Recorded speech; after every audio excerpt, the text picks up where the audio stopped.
भिलाई निगम के 5 निर्दलीय पार्षदों ने वार्ड के मूलभूत समस्याओं को लेकर निगम के मुख्य गेट के सामने किए प्रदर्शन। पार्षदों ने शहर सरकार और निगम आयुक्त के खिलाफ भेदभाव करने और वैशाली नगर विधानसभा क्षेत्र में विकास कार्यों के लिए मिलने वाले पैसों को टाउनशिप क्षेत्र में भेजने का आरोप लगाया है। पार्षदों ने कहा कि मांग पूरी नहीं होने पर सड़क की लड़ाई लड़ेंगे। जो सेक्टर एरिया कहलाता है उसके पोषण की समस्त देखरेख की जिम्मेदारी बीएसपी की होगी। हम अपना अधिकार मांगते, निगम प्रशासन हो अधिकार मांगते, नहीं किसी से भीख मांगते।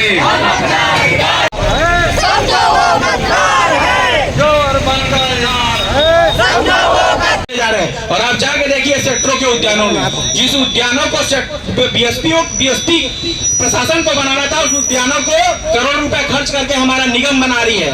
सेक्टर 5 के उद्यान आप जाके देख लीजिए, नगर निगम का पैसा लगा हुआ है। सेक्टर 7 का उद्यान आप जाके देख लीजिए, नगर निगम का पैसा लगा हुआ है। कुछ उद्यानों में तो 10-10 रुपए वसूली भी करवा रहे हैं नेता लोग। लेकिन हमारा वैशाली नगर आज भी नाली के लिए और रोड के लिए तरस रहा है। एक तरफ लोग विलासिता का जीवन जी रहे हैं और हम अपनी बुनियादी आवश्यकता भी पूरा नहीं कर पा रहे हैं। एक गरीब के घर में जब वो महीने का 15,000 रुपए कमा के लाता है एक पिताजी, तो सबसे पहले अपने घर में राशन भरता है, उसके बाद बच्चों के लिए कपड़ा लेता है। जब पैसा बच जाता है ऐसे आवश्यक कामों से, तब अपने बच्चों को घुमाने ले जाता है। लेकिन नगर और ऐसी ही अर्थव्यवस्था, ये नगर निगम भी हमारा घर है, ऐसी ही अर्थव्यवस्था नगर निगम की भी होनी चाहिए कि पहले बुनियादी जो जरूरतें हैं रोड और सड़क की, वो पूरी हो जानी चाहिए। फिर आवश्यकताएं स्कूल, शिक्षा, उद्यान, ये पूरी होनी चाहिए। इन चीजों से पैसा बचने के बाद आप विलासिता और कुतुब मीनार बनाइए, रिफ्लेक्टर लाइट लगाइए, डोम सेट बनाइए। नहीं दोस्तों, लेकिन इन लोग काम उल्टा करते हैं। इन लोग पहले रिफ्लेक्टर लाइट लगाते हैं, इन लोग पहले फ्लड लाइट लगाते हैं, इन लोग पहले नेहरू नगर के पुलिया में उद्योगपतियों का सहारा लेके उसको चमकाते हैं, लेकिन रोड और सड़क नहीं बनाते हैं। इनको डोम सेट जरूरी है, इनको पेवर ब्लॉक जरूरी है बीएसपी का, लेकिन वैशाली नगर का काम जरूरी नहीं है। भाई हम लोग नगर निगम के निर्दलीय पार्षद हैं, हम किसी पार्टी के पार्षद नहीं है और हमारा लगातार उपेक्षा हो रहा है विगत 3 सालों से।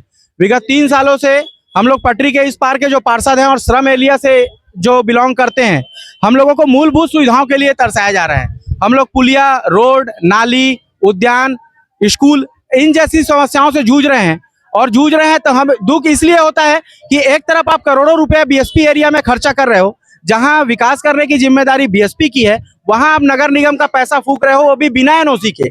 बीएसपी कोई परमानेंट एनओसी नहीं दे रही है और बिना परमानेंट एनओसी के आप शासन का और लोगों के टैक्स का करोड़ों रुपया बीएसपी एरिया में आप फूंक रहे हो। और दूसरी तरफ वैशाली नगर में लोग मूलभूत सुविधाओं के लिए नाली, बिजली, रोड, लाइट, उद्यान, ऐसी समस्याओं के लिए तरस रहे हैं।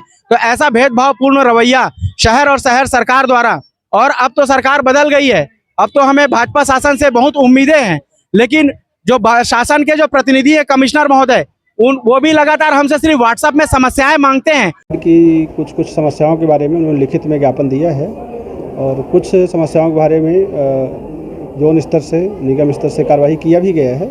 तो सामान्य प्रकृति की मांगें हैं, कुछ वित्तीय व्यवस्था के कारण लंबित रही हैं, उसके संबंध में राज्य शासन से और अपने निगम के संसाधनों से हम लोग व्यवस्था करेंगे और जो भी समस्याएं हैं सभी वार्डों में विकास के कार्य कराए जाएंगे। उनका ये भी आरोप था कि बीएसपी क्षेत्र में बिना एनओसी के भी काम हो जा रहे हैं और हमारे क्षेत्र में काम नहीं हो पा रहा है। उसके संबंध में सभी को स्पष्ट निर्देश है कि बिना एनओसी के कोई कार्य नहीं करें और हम लोग बीएसपी के अधिकारियों से भी बात करके जहां पर लोकहित के कार्य हैं एनओसी प्राप्त कर ले रहे हैं और जिसमें एनओसी प्राप्त नहीं हो रहा है उसको हम कार्य को निरस्त करा देते हैं। आरोपी ठेकेदार को फिर से ठेका दे दिया गया ज़्यादा राशि में, ये भी आरोप है उनका।